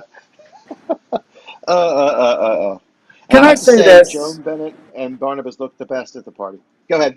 No, no, no, no. You're right. Oh, 100%. and I don't She know if looked she wore gorgeous. that particular dress. I know Nancy Barrett wears the Millicent dress in 1795. They kept that one. The Josette dress, that particular Josette dress, we never see again. We don't see Mhm. Roger quite the way he looks as Joshua because he's not wearing the boots. Right. And they did have him in boots several times as Joshua, so he's wearing kind of regular shoes. Hmm. But all it is claret cup. First of all, Vicky passes out. They bring her back, and it's, you'll be fine. Let me get you some more wine. And it's like, this is their answer to everything. Right. Let's not forget it's a party. There's no hors d'oeuvres. There's no cheese and crackers. And let me say this. I just want a certain little old Sicilian to walk into the old house, and say, not even a bunt cake. Or that they all showed up empty-handed too. Right, right. No No, no. flowers, Right. No wine. no wine, That's a loaf great. of bread. My grandmother used to say, "No kiss my ass, no go to hell, no nothing."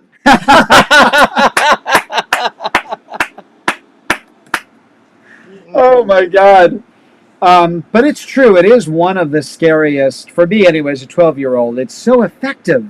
It's so effective when the doors blow open and and I love Joan. Joan gets really into it, especially when she goes, I think I know who it is. And then she's Josette.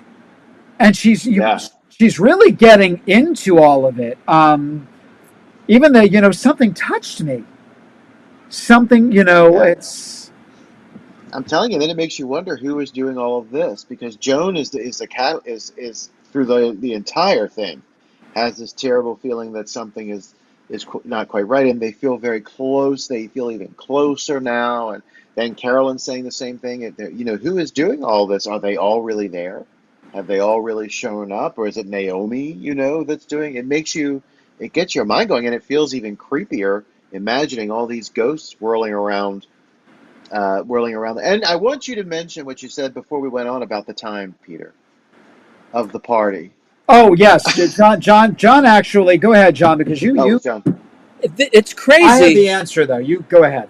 but it's crazy because they're in Collinwood and Burke is running late, and um, Vicky says, "Just go on ahead without me. I'll wait for Burke." And Roger says, "Yes, we're a few minutes late as it is." Then they get to the party, and it's real time. And then all of a sudden, it's 11 o'clock. So, what time is this party? The invite was for 10 o'clock. But again, we talked about the fact that back then, and even in the 80s, it changed in the 90s. You went to cocktail parties late at night. You would go to a 10 o'clock cocktail party. You would go to a nightclub at 1 a.m. And it was not unheard of in those days. That was nightlife. So Barnabas was actually kind of getting into the swing of, It was hep. becoming hep and doing the 60s thing there by having a late night cocktail party.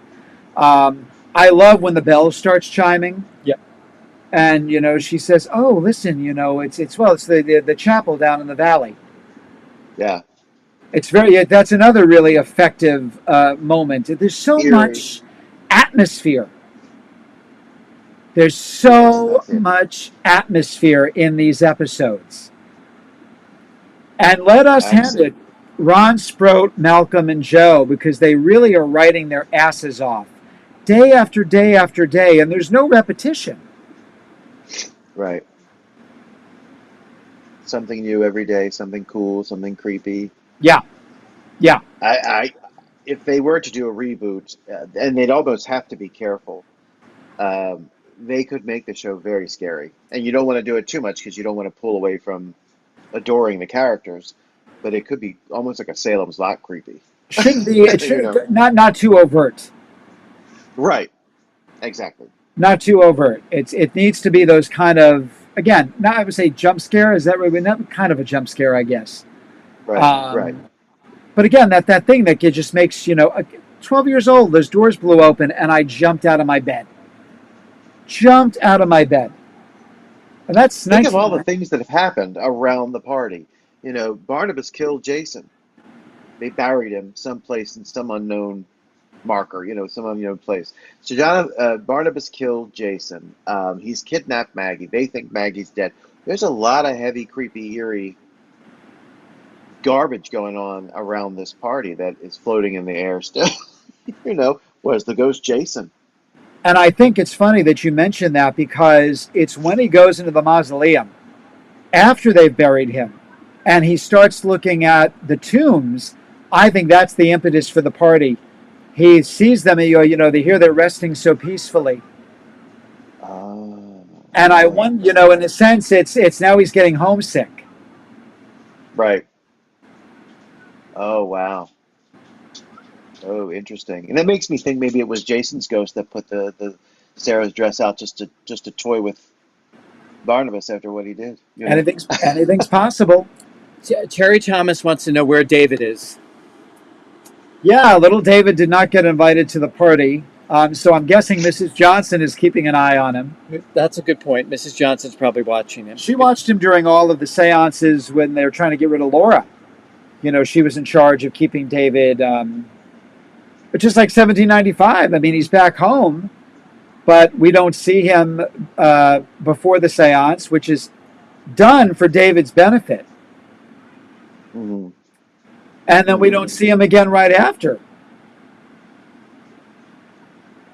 There's only one more. I like the posture Barnabas assumes during all of these seances is always kind of a stand back, cautious, terrified look as they're having these seances. Mark points out how important the music is to the series. And if they're going to do a reboot, there has to be a Robert Colbert level. First of all, they need to use the themes. Another character. The music, and Laura pointed this out. We were at a banquet, and they show the scene where Barnabas finds out that Willie made the call.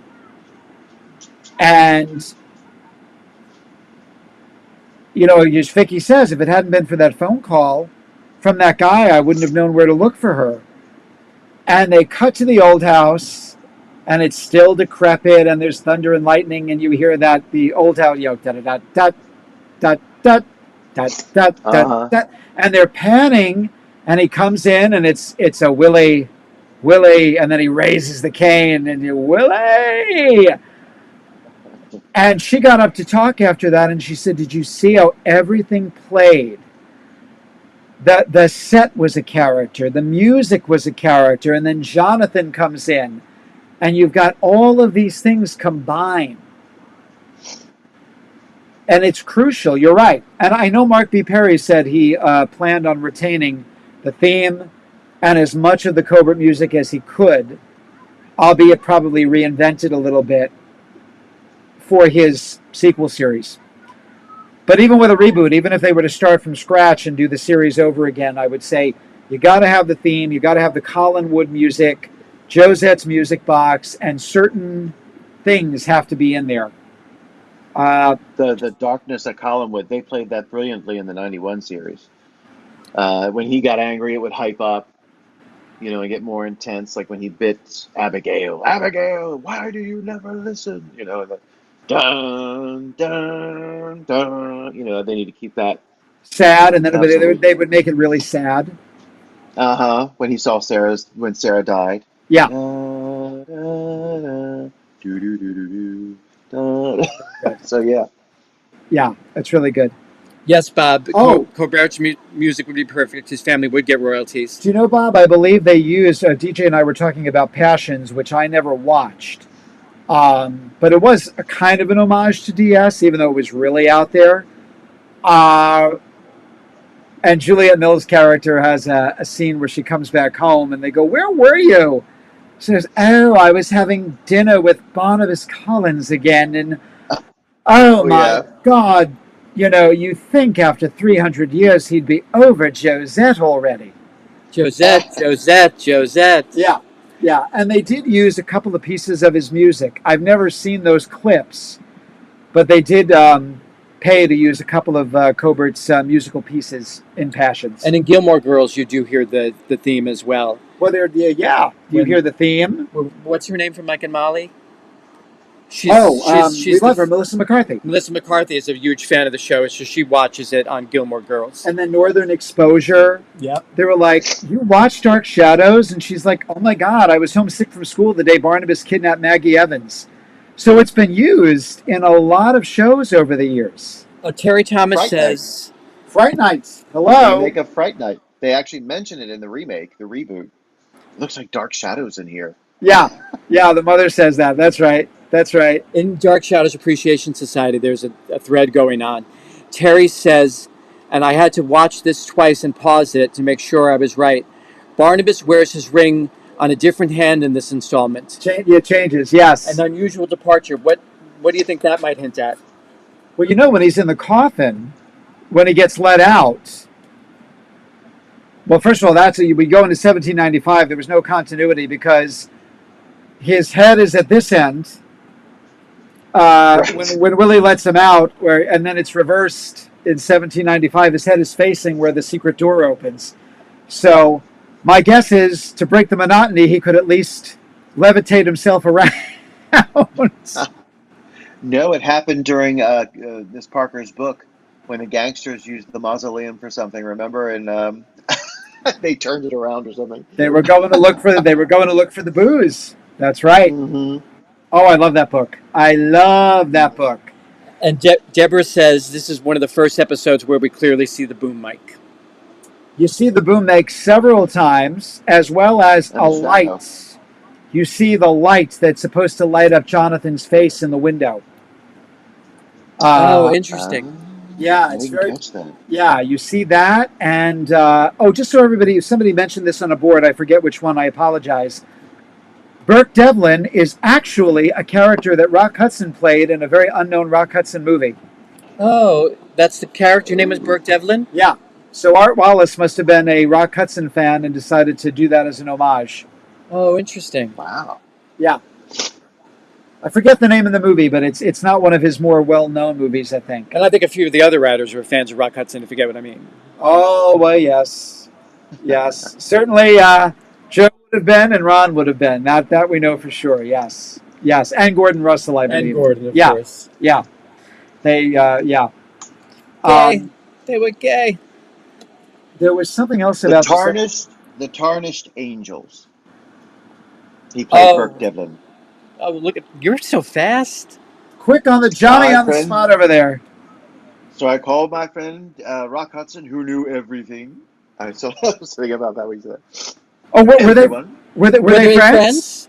Jonathan Harris. He finished Botany Bay, and Mia Farrow's father was a complete bastard to everybody. Oh, wow. He had been offered another movie with Spencer Tracy, and they said it was being directed by Clarence Brown. He said, I'd never heard of him, so I called my good friend Rock Hudson, who knew everybody, and said, Rock, tell me about Clarence Brown. He said, well, you worked with John Farrow, didn't you? And he said, yeah. He said, well, Clarence Brown, or Farrow's Shirley Temple compared to Clarence Brown, so he didn't do it. He turned down the role, thanks to Rock Hudson's advice. Yep. Interesting. Very interesting. Mm-hmm. Yes, sir. And again, I find it interesting looking at the way this was done on the original show and the way they paid great homage to it in the 91 series. Again, instead of a seance, they use the Ouija board. And it's similar. I mean, we talked about, yes, it's definitely that he doesn't want Josette to die again. But at the same time, I mean, if she had screamed out Barnabas, and even when he says that, like, they all look at Barnabas. They're all kind of looking at Barnabas. And again, he's made so many slip-ups. What's your beef? Like the look that he gets. Well, Roger's kind of pissed off. Why did you stop it? Like he wanted it to keep going. Certainly, Elizabeth wanted it to stop, and so did Burke. But Carolyn Uh, points out the last time we had a seance, Josette was trying to warn us that someone was in danger, and it was David. I wonder who she was trying to warn us about this time. yeah. And Vicky says something that's very telling as well that unnerves Barnabas. Oh, God. What was the line? I should have made a note of it. She points something out that really, again, he's getting like, oh, we've crossed a line here. Oh, wait. Wait. When they're in the room, right? And they're Yeah, alone, and he says something about. She said you speak to about them as though you knew them, or you really almost feel like you were from that time. Or she says something to him about being more akin to that era, yeah, and I know exactly what you're talking about, but I can't think of damn, the damn line either. yeah. Yeah, he's made a number of goofs uh, in this episode, and it's interesting because Carolyn has a lot of nows. Carolyn does later on talk to Sarah, who tells her, whatever, but she does pick up on Barnabas Mm. a few times through this whole venture before she's bitten. It won't be over much longer. Oh, hands down, the scariest scene ever on the show Is is when he When he attacks bites Carolyn. Carolyn? Yeah, for me anyway. Yeah. For me anyway. It's the way it's played out. He looks, I mean, he doesn't look it. It's one of the best makeup jobs. Oh yeah. He doesn't look far from Jonathan when he got old. In reality. And just the sensitivity, I'm not going to hurt you. I wouldn't do anything to hurt my own flesh and blood. And that scream she lets out. And and no stinger. They didn't even use a stinger. They just let the scream say it all. Cut to black. And doesn't Julia try and get her out really quick? You've got to get out of here, or something along those lines. But go now Yeah. before it's too late. It's already Yeah. too late. That's right. uh. Yeah. Yeah. Brilliant. I think he looked really cool too in the Very party. cool. Very Anytime cool. we see Yes. the medallion on his chest. Yes. And I like the white cravat. It looked really good in black. It almost looked like a tux and tails a little bit Yeah. in black and white. He had that kind of more of a Dracula sort of feel to his. You mentioned about the makeup earlier, and I think too the Yeah, black and white lent itself more to that grease paint Yeah. and the kind of contouring they were doing. Whereas once they go to color, it becomes, especially now with high definition, it's even more obvious yeah, than it would have been yeah. back then. He had a great. These couple episodes. There's okay. In the very beginning when he's let out and all that. I think he's going after Maggie. There's a scene of him and her in he and she in the graveyard, and the mist is everywhere, and his eyebrows were like they were their own character. But he had a really great look. Very creepy when they meet in the graveyard and he bites her. It almost in the party kind of had that sense. They didn't go quite as crazy, but he looked those deep set eyes and those eyebrows very intense at the party. It's Very funny about the Maggie scene because it's the only time they gave him those bushy eyebrows. yeah, And you see it because he's at the Blue Whale first. And I noticed this recently. I said, oh, they had already started to fix the makeup. So it was almost like a right, slow transition. And then I guess he's off to the side. Vinny must have been there, going, all right, we got to do this, we got to do this, we got to do this. And my guess is they probably thought, we can't do this every episode. right, We got to let the fangs speak for themselves. right. He looked great. Yeah, yeah, yeah. Mm-mm. I also wanted to point out, I mentioned this a few episodes ago, but there was a quote from Frank Langella on a board where he said when he was cast as Dracula, he said, don't ask me to wear fangs. I'm not doing it.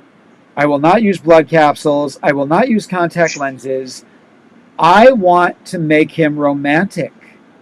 I want them to feel sorry. Now, he played Dracula on Broadway in 1977. He did the movie in 1979, but the first time that he ever played it at all was in the summer of 1967 at the Berkshire Repertory Company. Wow. So the same year that Jonathan played Barnabas, went into Barnabas, was the first time Langella played Dracula and had this very different approach, much like Jonathan saying, I'm not going to do all this stuff. I'm not going to send it up. I just I want him to be a romantic kind of hero and let the audience feel sad for him. I just thought that was interesting. Um, Bob Pierce says he agrees that the Carolyn is very scary, but the music from when Abigail comes down the stairs to the basement in 1795 and discovers Barnabas in the coffin is terrifying. It's a repetitive note that gradually gets higher in cadence. He then continues, he says, it's where Abigail sees the coffin lid open, then Barnabas sitting up saying, Abigail, what are you doing here? He thinks that's the scariest moment. It's another great, it's definitely in those great moments, Bob, without question. And you know, if you've ever seen, for any of you who've ever seen Blood for Dracula, which is also known as Andy Warhol's Dracula, it's got a great score. I was lucky enough to nab they did a deluxe edition a few years back. It was somebody, a man named Claudio Gizzi, because the movie was done in Italy. And the opening theme is so haunting, but there's a piece of music near the end where Joe D'Alessandro, who's kind of the humpy Van Helsing, puts two and two together because there's a coffin which they claim is the body of a relative they're traveling with who died en route. And he opens the coffin, and it's that same kind of music where it starts out with strings, and it builds and builds and builds, and then he moves the lid aside and sees it's empty, and it goes into this stinger that's totally out of DS. And this is 3 years after Dark Shadows went off the air. I don't know if he was inspired at all, but it has a very similar resonance to that music you're talking about when Abigail walks down the stairs. Very, very similar. The thing about Abigail that I find terrifying is that really Barnabas didn't kill. Well, he did, but she had a heart attack. Yeah, right. I mean, and it's played beautifully. I mean, she grabs her wrist and she just turns aside, and she looked horrified. And that's the end of the last we see her until they put her. And then they put her in the tree with her eyes open. Oh my God! Good Lord! You know, I'm surprised they allowed them to do that. I know that bum, bum, bum, bum, bum, bum, bum. I know that music very well. Yeah. Yeah, they know how to use it. They used their resources. You know, they knew what to use and how to use it, and they did it beautifully. Now, there's a beautiful speech that Joe Caldwell wrote, but it's really a contradiction. It's after the party when Barnabas goes up to Josette's room, and he says, if I'm going to exist in this time, I have to find a modern woman, and it can't be you, but she has to be like you, but it can't be you, and go away and never come back, any of you. It's effective, but it's so contradictory to Barnabas's attitude, because that comes into his head and it quickly flies right back out again. Jonathan plays it beautifully, but it's a very contradictory speech because he's so set on recreating Josette. Right. And then the scene when he gives her the music box. Another beautifully written scene, and that's where we kind of leave off with the costume party, is her receiving and then it starts to tie in with Julia questioning Maggie in the institution. It's interesting how those two Josette plot lines start to the sense memory. I want sights and sounds, and I remember a tinkling music, and they cut to Vicky listening to the music box. I just feel cold, right? It's it's very effective the way they utilize that. I'd like to say, and a shout out to this chap for being so honest. I was in conversation. I'm sure you guys. I know I told you this before, but Sabrina, The Chilling Adventures of Sabrina. There's a brief storyline where the head of their order is a fella. He uses a music box to control Miranda Otto's character. She's one of the aunties, you see. And he marries her, and she becomes sort of a Stepford wife because he's using this music box to control her mind. So her Wow. personality is sort of removed, and she's in this kind of like a trance, and she's doing all these things he wants her to do. Control. He told me he lifted that from That Dark Shadows, that's from the amazing. music box, and Maggie and him giving it to Victoria and it playing such a role. They did lift that directly from Dark Shadows. So I mean, it. I just saw a wonderful documentary on folk horror on Prime, Amazon Prime, and it's all about like the Wicker Man and all these tales, and it's long and it's in lots of chapters. But in one of the chapters, they do show a picture of Barnabas and Julia with his fangs up and how established the vampire had become and witches and all this. And it's Jonathan Fridden and Grayson in the Oh, picture. that's So it's really cool. it's overlooked so many times. It's overlooked. Oh, Well, Fright tragically, Nights, but Fright people Night are did the borrowing portrait. from it. Yeah, Fright Night Oh did the yeah. portrait, and that apparently was David Selby and Chris Sarandon are friends, and apparently David made the suggestion. He said, "Why don't you have the girl resemble a long lost love?" And that's how that made it into the script. That's why there was the portrait. That Oh, and I mean, God, Jerry Dandridge has a signet ring, and he's modern, but also sort of a throwback. He's got the coat, the gray that leather leather coats. leather People coat with the people are collar. picking up a lot of references. Doctor Who News says Outlander in season 3, the episode Freedom and Whiskey. Uh, the character, also named Roger, wistfully watches Barnabas and Dr. Hoffman on Dark Shadows, and the show often draws parallels to Dark Shadows. Oh, that I wasn't aware of. Interesting. I'd love to see that. There is a character on Ben 10, which is an animated series, where the guy's name is Thaddeus Collins, and if you Oh, funny. look up an image of the character, he is 1795 Barnabas. Got the bangs, the ring, That's the great. outfit. It's There's the show had its thing, a, you know. a new series on Netflix called Dead Boy Detectives, and they often reference Dark Shadows. Well, there you Now I go. keep looking at that show and I haven't watched it, but God damn it, now I'm gonna watch it. You know what we might tune into because I saw a little clip of it. It was a clip with Matthew Good, the actor who plays Mary's husband on Downton, or played. He's not in the show anymore. He's not in the new movie. Um, Discovery of Witches. Oh yeah. Oh my God. So much Dark Shadows influence on that show. Oh, I said to John, I'm like the vampire and the witch joining forces. I'm like, well, then I think we may need to sit We down and have to watch watch this. it. It looks so good. Yeah. So we're going to It check really that out. is. Interesting cast too. Harry Hamlin, Oh, all the interesting people in there, yeah. I didn't know he was in it. Oh yeah.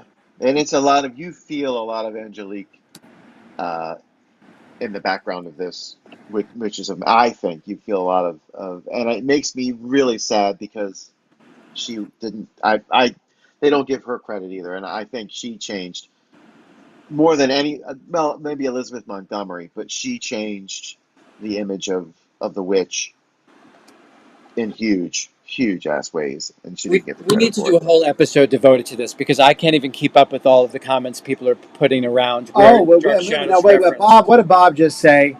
I need to see that again. Bob says, I like the original Josette's theme better than the familiar one. It's just a tweak, but makes a Oh difference. yeah. Bob, it's funny because yeah, and Michael will tell you, and my husband will tell you, I am obsessed. I mean, I've got the cane, I've got the ring, but and I have the dinky music box that they made. I'm determined to find the one they used on the show. I've had several leads on that. I own two copies of the one from the 1991 series because that was mass manufactured. Uh, I love that original theme because it's very haunting. It was written by Robert, you might know this already, Robert Farnon, who was a great composer and the uncle of Charmian Carr, who played Liesel in The Sound of Music, the movie. That's her uncle, God rest her. And there was another fan and I were like, we want the theme, we want the theme. And we. I'm sorry, no, just. Oh, I thought you were pointing. I'm sorry. I thought you were pointing to something. No, sorry. So we taped it. We taped it off the television set just so we could have that theme. Finally, in the early 2000s, it was from an album that Robert Farnon did called Drum Dramatics. And they released that. And you can get it on. I downloaded it. Now you can get it for free. It's a slightly longer piece of music, and only once on the series do we ever hear the full. It had an ending to it that they don't play on the series. Only once, when Vicky is staring out the window listening to it, we hear the full thing. Otherwise, they just looped it. So if you were to go into my MP3 files, I have the album cut, I have the looped cut that they used on Dark Shadows, and I have another cut. And then I guess they went to Robert Cobert and said, you really should write your own theme. I mean, this was in the ABC Music Library, so that's why they, like Eagle Hill Cemetery. And if anybody can find this for me, please do. It's on a group. Eagle Hill Cemetery was from the teen soap opera that preceded Dark Shadows. It's when a young girl gets caught locked in a storage unit. And it's that da da da da da da da da da da da da da every time you see Eagle Hill, but it's not a Robert Cobert composition. He did not create that. And someone found the composer, and if any of you can find that for me, please let me know. I'm putting up our email address. Because it is, somebody did find it, and I'd like to know who the original composer was and who owns the rights to it, because it's not Dan Curtis Productions or Robert Cobert. It wasn't his music. You can email us at darkshadbros@gmail.com. The first time we hear Robert Cobert's composition is in 1795 when Jeremiah taunts Angelique. And Laura said this to me. She said, did you notice? She said, I thought it was so unattractive when I took it out of the box because the lid wasn't attached. They had black masking tape holding the thing so it would stay up. And then eventually they actually put a kind of a plastic hinge on it so it looked prettier. But that's the first time we hear Robert Cobert's composition. And someone asked him about that, and he said, look, I'm not proud of it. I kind of had to take what was already established and rearrange chords and whatever to make it my own. So I love both versions, but I do believe the Robert Farnon version is the more haunting version of the music box. So there. Let it be spoken. And in conclusion, Your Honor. And I am unanimous in this. So what else do we have? Do we miss any questions or comments, or what have you guys got for us? A lot of people are talking about. Bring it on. Port Charles had Dark Shadows references. Sure. People are confirming the Ben 10 Thaddeus J. Collins reference. Supernatural had the vampires in the episode called Last Holiday. The vampires were watching Dark Shadows. Seen that. That I've seen. Ryan Murphy often cites Dark Shadows as one of his key influences. Wasn't it? Oh my God! Your girl that you like. She's she's out of that. L. Ron Hubbard. She got out of that. What was that show? Oh, Scientology. Yeah, Loves Raymond. King of Queens. King of Queens. Leia Remini. His friend is upset because his wife won't let him go to the Dark Shadows convention. Spence. Oh, I remember that. Spence. I remember. He's upset because he wanted to go dressed up as Barnabas Collins. And then Will and Grace. Someone comes in and Karen goes, honey, you look just like the handyman on Dark Shadows. And Kramer. Willie? And Kramer is holding a wolf head cane. Kramer has the Barnabas cane. That's right. Yeah. So it's been cross-referenced a lot. Oh, an angel. I the just saw character Jack references it. Nicholson touting the Wolfhead cane, the Barnabas Collins cane. Yes, yes, yes, because he has to walk with a cane now. Yes, he has a Yeah, Barnabas Collins cane. Yes, I think he showed up at the the Oscars with it or something. that's it. That's right. That's right. That's right. Well, guys, My as eyes are itchy, sorry. always, it has been an absolute pleasure. It's What a been too fun long. episode this was. Check out Yeah, it our was. other, please check out our other. This was episode 25, guys. So we've been. This has been Yay! really. We're at the 25 mark. Um, check out the other episodes. Again, like and subscribe. If you have ideas for concepts for episodes, let Like us and know. subscribe. We are all ears. Like and subscribe.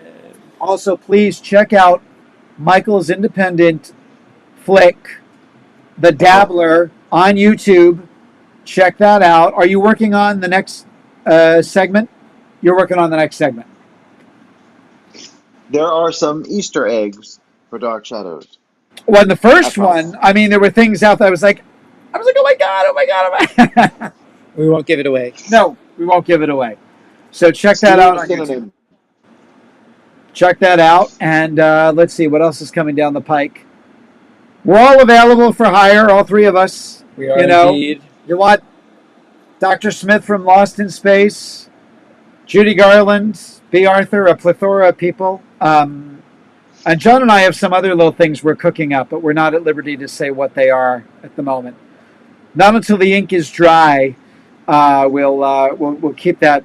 Hopefully, we'll have an announcement at the next episode. Keep things under wraps there. But again, your thoughts and ideas for other episodes, we are all ears. And start to think about this, fans. Start to think about if you were to shadowcast, whether it's backwards, somebody who's passed on, or forwards for a new series, who you would like to see.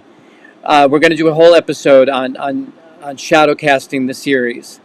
We'd love to know what your thoughts are. So start thinking about that. Yes, yeah, because that's going to be a fun episode, and I know we're also going to be doing our favorite writers. Seeing if our favorite episodes match up with the same writers. Because here, like I said for myself, a lot of them are Malcolm wrote them, or Ron Sproat wrote them, or Joe wrote them.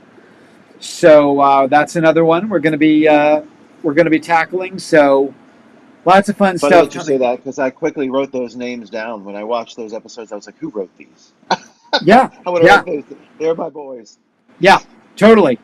They really don't get enough credit. They don't get enough credit. No. So we'll be and we are going to cover the Johnny Depp movie because it came up yesterday on a board. Yes. And we all have mixed emotions about that. And I will say the prologue is brilliant.